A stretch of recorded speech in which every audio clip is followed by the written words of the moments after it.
Salam dari HKBP Kernolong, HKBP tertua di Pulau Jawa. Sebelum kita memasuki peraduan malam, sejenak kita mendengarkan firman Tuhan. Mari kita berdoa.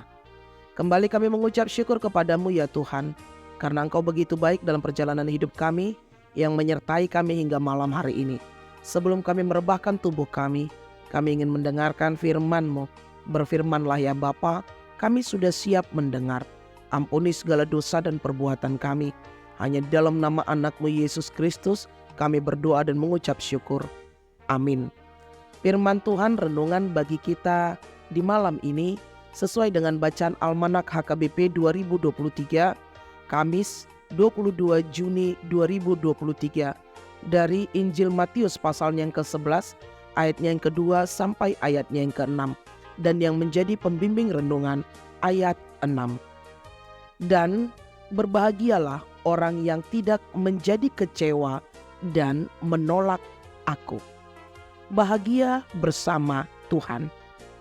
Sahabat Shalom yang dikasihi Tuhan Yesus Kristus, sangatlah mudah kita percaya kepada Allah ketika segala sesuatunya itu berjalan baik-baik saja. Namun bagaimana kita mempercayai Allah di tengah-tengah keterbatasan dan kesulitan itu baru luar biasa. Ketika kita diperhadapkan pada segudang masalah, mampukah kita mempercayai Allah sama seperti ketika semua baik-baik saja? Ketika Rasul Yohanes berada di dalam penjara, dia mengutus murid-muridnya untuk bertanya kepada Yesus, "Engkaukah yang akan datang itu, atau haruskah kami menantikan orang lain?"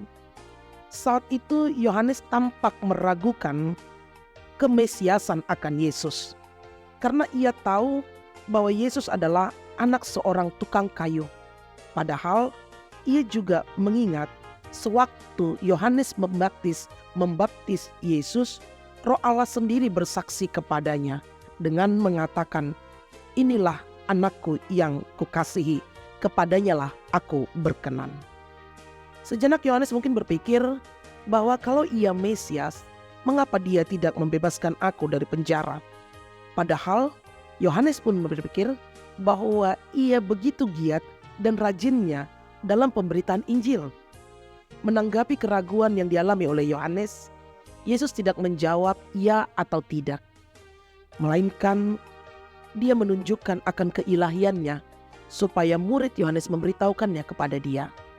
Orang buta melihat, orang lumpuh berjalan, orang kusta menjadi tahir, orang tuli mendengar, orang mati dibangkitkan, dan orang miskin beroleh pengharapan. Siapakah yang bisa mengerjakannya, mukjizat-mukjizat yang terjadi kalau bukan Allah sendiri? Sahabat Shalom yang dikasihi oleh Tuhan Yesus Kristus, terkadang di dalam kesedihan, pergumulan kita, musuh justru akan masuk dalam sendi-sendi kehidupan kita. Iblis tidak ingin kita memenuhi panggilan Tuhan ketika kita mengalami pergumulan, ketika kita merasakan marah, ketika kita merasakan kekecewaan kepada Tuhan. Hal ini bagian daripada sebuah perangkap yang sudah dipakai oleh iblis dalam upayanya untuk menjauhkan kita dari Tuhan, agar kita meninggalkan Tuhan. Melayani Tuhan dapat membuat kita bersuka cita. Melayani Tuhan dapat membuat kita kehilangan segalanya. Terkadang bahkan kehilangan sesuatu yang berharga dalam hidup kita, sehingga kita bertanya dan merasakan kekecewaan kepada Tuhan.